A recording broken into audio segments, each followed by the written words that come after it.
أشهد أن لا إله إلا الله. أشهد أن لا إله إلا الله. أشهد أن محمدا رسول الله.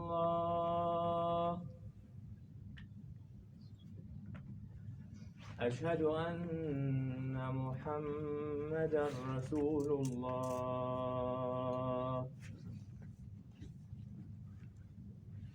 حي على الصلاة. حي على الصلاة. حي على الفلاح. حي على الفلاح.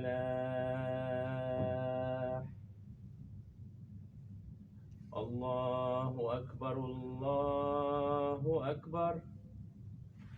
لا إله إلا الله.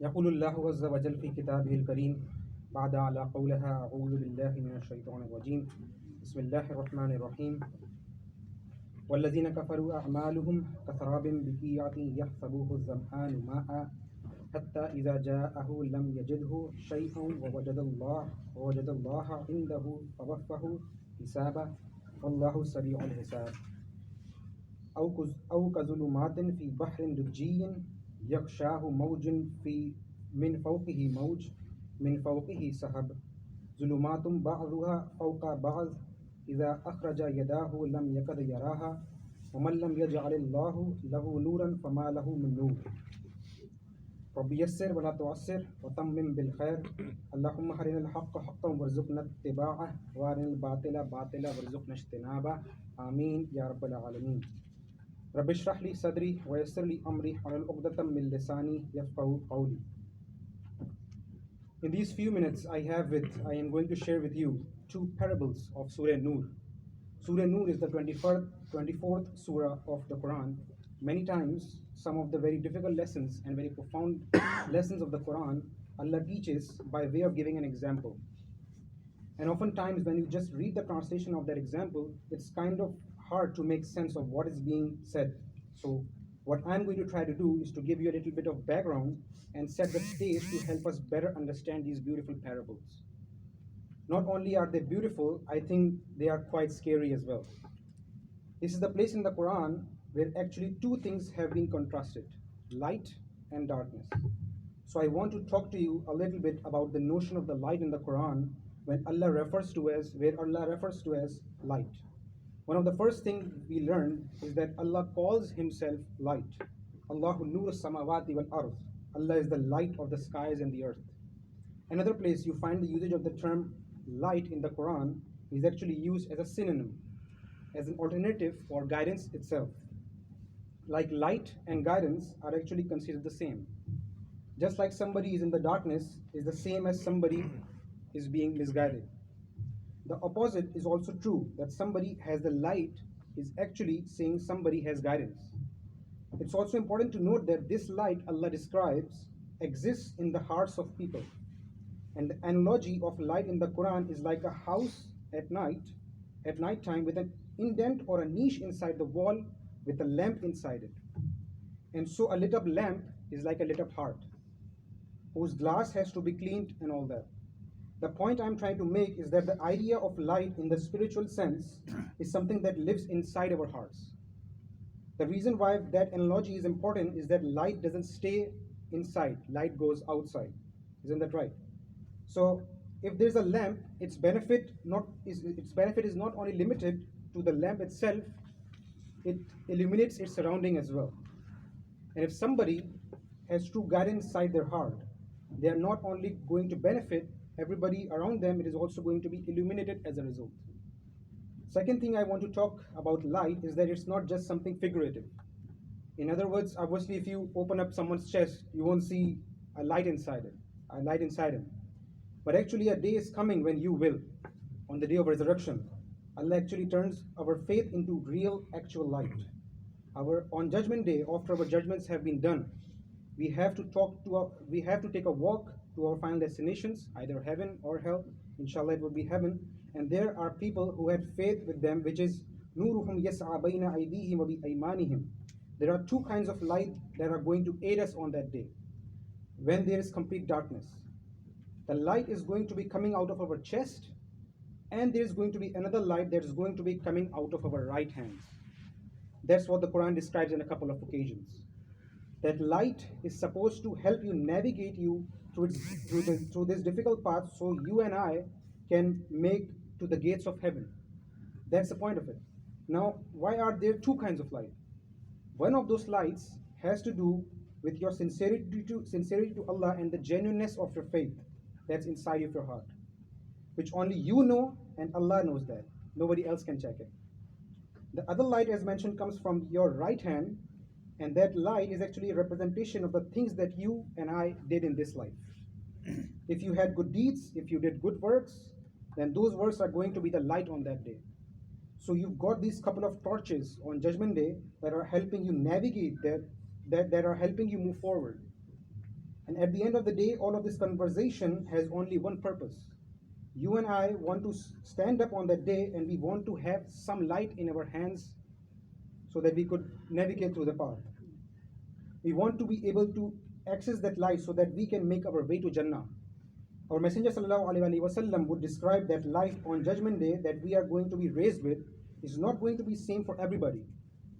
There will be some people who barely have enough light. They can barely see their feet as they walk. There will be those who have so much light that it as though if you can see from one city to the next one. That's how much light you would have. And that depends on the strength and purity of our faith and the deeds that we have left behind.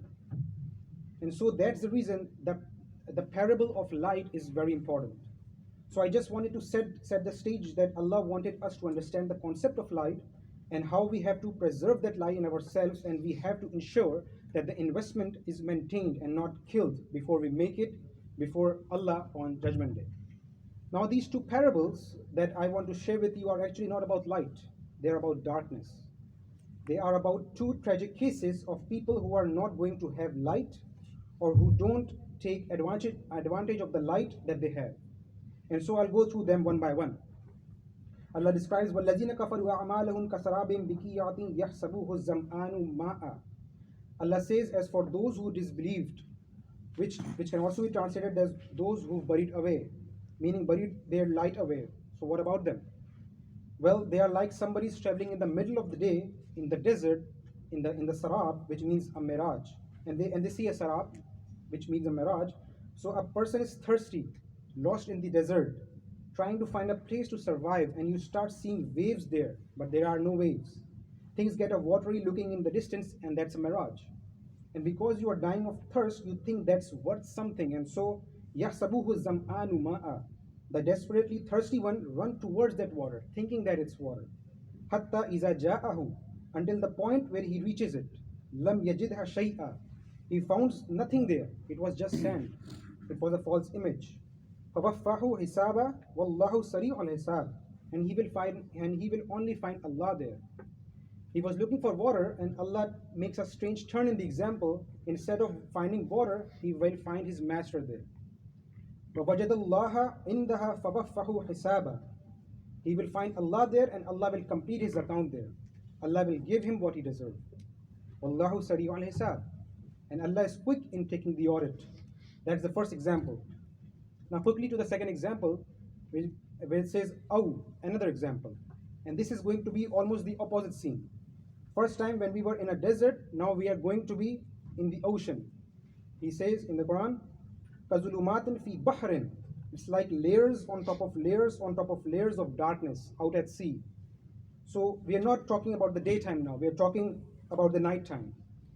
And the first example, it was clearly daytime, because you don't see a mirage at night.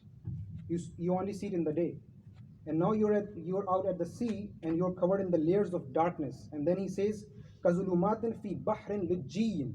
Lujiyin means an ocean which is not merciful, that won't let up. Like the waves are getting violent, and you're hoping that it was just one bad wave and things are going to calm down, but no.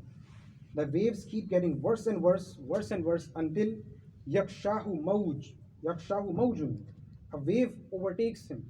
A wave so huge out in the middle of the sea that it crushes whatever vessel he's in, whatever boat or ship he's in. It's now underwater. And then min fawqihi mawj. On top of that wave that has already slammed you into the water is another wave, throwing you deeper inside. Min fawqihi sahab. And on top of that there are thunderstorm clouds. So Allah says that the waves are relentless and the storms not letting up either. And this person, that poor soul, is now being drowned into the depths of the sea, in the middle of the darkness. And at the end of that parable, what does he say? إِذَا أَخْرَجَ يَدَاهُ لَمْ يَكَدْ يَرَاهَا. You are all the way at the bottom of the sea. You can't even try and get up. You try to get up and another wave comes and slams you down. That's the problem. You could try to swim your way up, but there's another wave on top. And so he says he's so much lost in the dark that when he takes his hand out, lam yakad yaraha. It's almost as if he can't see his own hands. وَمَنْ لَمْ يَجْعَلِ اللَّهُ لَهُ نُورًا فَمَا لَهُ مِن نُور. Whoever Allah didn't give light to, how can they have any light? Whoever Allah didn't furnish any light, how could they have any light? Like I said in the beginning, these examples can be confusing. Your mind would be like, what does he mean by all of this? But I first want to paint this scene for you so that these two parables, these two examples, and what they mean in brief translation. So basically, in both of these cases, a person is not seeing what they're supposed to do in both of them. One person is in the middle of the day, it's bright outside, and yet they see things that aren't there. They see a mirage, which is good as being as blind. You might as well be in the dark because what you see is not there. And in another case, somebody is in the dark, they're at sea, there is not even moonlight because they are covered. It's covered by clouds. There's these waves. You're blind in another way. These are both sides of blindness. But why give two different sides of blindness? Because Allah is describing that on Judgment Day are going to be two kinds of unfortunate cases. So understand what is going in these two parables. There are people who assume that they are in light. There are people like that person out in the desert, surrounded by light, and you can't get brighter than the desert in the daytime, isn't it? So basically what happens is that you have people that look very spiritual, very religious, very enlightened, very committed to the faith on the outside, and they commit to those things that make them look that way. So clothing becomes very important, appearance becomes very important, pronouncing certain utterances become very important. All the things that people can perceive becomes very important. But there's something going inside you, like greed, like jealousy, like pride, anger, like hatred. You can't see somebody else succeed. It bothers you. You don't feel even a little bit of sympathy when you are being ruthless to the children in the family. You don't consider the people when don't consider the people whose rights you're taking away, because it's all personal. Nobody's going to find out. It's not in front of people, so it doesn't matter. What's in front of people must look pristine, and what's going inside is ugly. It's dark.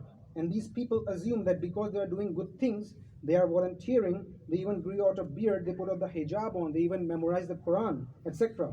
All the outside stuff is pretty good. They start assuming also that Allah is really going to reward me for all of this. I am doing pretty good, as opposed to this other person yourself, to this other person who can't even recite the Fatiha, who can't even do XYZ. You start comparing yourself because you think you're in the light. And that, by the way, that sense of superiority is probably the worst of all other vices I've mentioned. That pride is actually a replica of the pride of the devil. Why did he say I am superior? The sense of superiority. تِلْكَ الدَّارُ الْآخِرَةُ نَجْعَلُوهَا لِلَّذِينَ لَا يُرِيدُونَ عُلُوًّا فِي الْأَرْضِ وَلَا فَسَادًا وَلَا عَاقِبَةُ لِلْمُتَّقِينَ. Allah says the next home that He built, heaven, He made it for people who don't want to feel superior in this earth. They don't want to make themselves give the impression that somebody else is lesser compared to them. They don't want that. And there's sometimes among us, maybe ourselves, because of our religious knowledge, religious position, or religious perception of others, we do start thinking that we are better than somebody else. This is the first example. People who actually think they are in light and they are doing good, but you are like a person in the desert. You are going to die of dehydration. And when you get there, what you think is water, meaning you think that you are going to heaven. All you find is Allah there, who says actually you did everything on the outside, but there was no light inside of you. You don't get anything there. You don't get yet anything here. Allah is going to quickly take your account. You and I have to become people of self-examination. Whether or not people praise you and me or criticize you and me, we should meant nothing. You have to be able to ask yourself, if Allah was to ask me right now what I am doing is right or wrong, am I able to answer Him? Because He is the only one I am going to be meeting at the end of the journey. On the other side of it, there's another darkness, but the other one is completely different, failed scenario. The other one is a scenario of someone, like I've mentioned, in the dark, and they have been pushed into the darkness deeper and deeper. This is actually someone who is not in a good environment, who is not even around people who have strong faith. As a matter of fact, all the friends they have made them even a worse person. And the situations they have put themselves in are pure evil. They are pure darkness, but they are addictive also. They keep going to the stuff, to those environments. They go to those friends. They go to those dark places, and they form all forms of addictions. Addictions to certain kinds of behavior, certain kind of substances, and they can't let go of that entire scene. And what does Allah describe as these waves are coming and slamming you down, and you are all the way in the depths of the darkness. The powerful thing here in this parable is Allah actually gives hope to those people too. He didn't say when he's at the bottom of the sea, he can't even see his end. He said he can almost not see his end. Even in the depths of darkness, you could still kind of sort of see your hand. You know what that means? You still have some sense that this is wrong. I shouldn't be doing this. I know better. I know I need to change. I am giving into something inside me that's very animal. I am giving into something inside me that overtakes me, and I lose my connection with Allah subhanahu wa ta'ala. And every time I dive in, that connection gets hurt more and more and more and more. But every time it gets hurt, there's less and less light. But there's still a tiny bit of light left inside you that still lets you see. The question that arises is, where is that light? That actually is the light that Allah put inside of you and me, inside of our hearts. He put it there. It's not some outside light. It's inside of you. And it's being dimmed away. It's being weakened. It's being covered by a lot of darkness. But it's still enough for you to see somewhat that you are doing something wrong. There's still hope in you. That light, Allah does not let it die. Even though it's in such a bad environment, it's still protected. It didn't blow out. It didn't get washed away. That's the light Allah protected inside of you and me. No matter how far gone we think we are, mistakes happen, sins happen, our hearts go in bad places, our hands go in dark directions, but Allah's mercy, what does He say at the end? وَمَنْ لَمْ يَجْعَلِ اللَّهُ لَهُ نُورًا فَمَا لَهُ مِن نُور. How could they have forgotten any light if Allah didn't provide it? What is Allah saying here? Can you imagine? Where can light possibly come from in the middle of the ocean at the bottom? Allah is telling you and me, we give up on Him. He doesn't give up on us. We let Him go. He doesn't let us go. He keeps the hopes alive. He lets the ability for you to even feel bad, somewhat. That voice inside of you is that little bit of light left. But you could suffocate at that time too, and the next time too. But there's actually a limit. It's not limitless.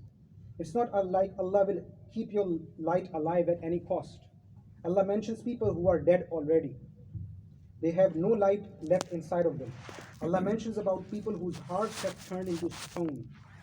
If your heart is stone, then that means if there's light inside, it can't get out.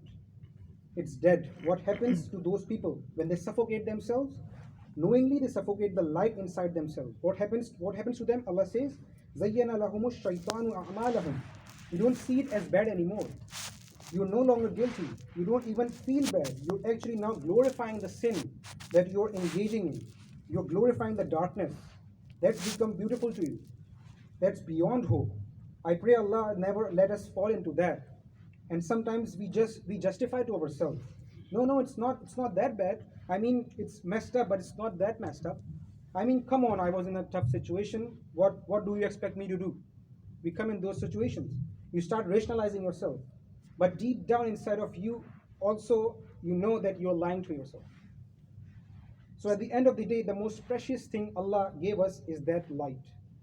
You know what the Quran is called in the Quran? فَآمِنُوا بِاللَّهِ وَرَسُولِهِ وَالنُّورِ الَّذِي أَنزَلْنَا وَاللَّهُ بِمَا تَعْمَلُونَ خَبِيرٌ. Believe in Allah and His Messenger and the light we send down. And Allah is fully aware of what you do. Allah calls the Quran light. He calls it light because my engagement with Allah's words, that's Allah talking to me, it's not just a book. It's not just something I recite. It's Allah talking to me. When Allah talks to me, then that light inside of me gets stronger. Because that itself is light. My iman will be restored. But that coming back to Allah's book can't be artificial. Today you and I approach it as a tool for argument, or we study it as a casual pastime. We don't think of it as a lifeline. It can't be just that I recite it and put it down. It can't be for that. It has to be, Ya Allah, I need light for myself. Give me light in your own words. That is the humble begging attitude of a slave with which I must come to Allah. And if you can develop that, then that light will not become weak. Allah will not let it become weak. May Allah subhanahu wa ta'ala connect us deeply our hearts with the Quran and maintain that source of light for us. May Allah subhanahu wa ta'ala strengthen the light in our heart, and no matter how weak it's become.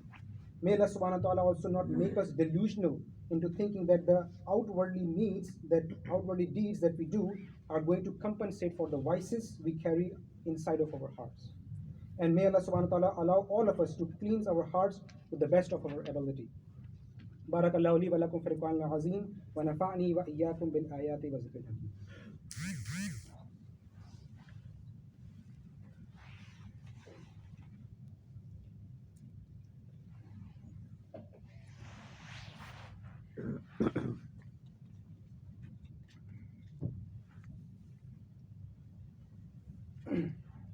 Alhamdulillah nahmaduhu wa nasta'inuhu wa nastaghfiruhu wa nu'minu bihi wa natawakkalu alayhi wa na'udhu billahi min shururi anfusina wa min sayyiati a'malina man yahdihillahu fala mudilla lahu wa man yudlil lahu fala hadiya lahu wa nashhadu an la ilaha illallah wahdahu la sharika lahu wa nashhadu anna sayyidina maulana Muhammadan abduhu wa rasuluhu.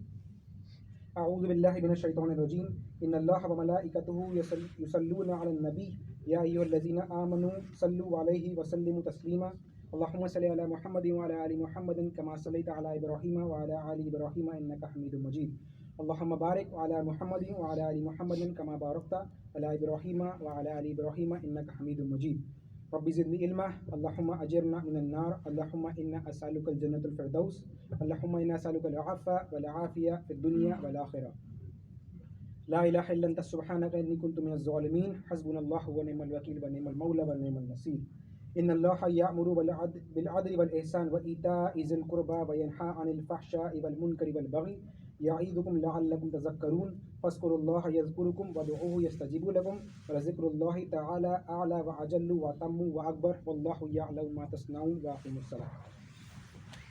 Allah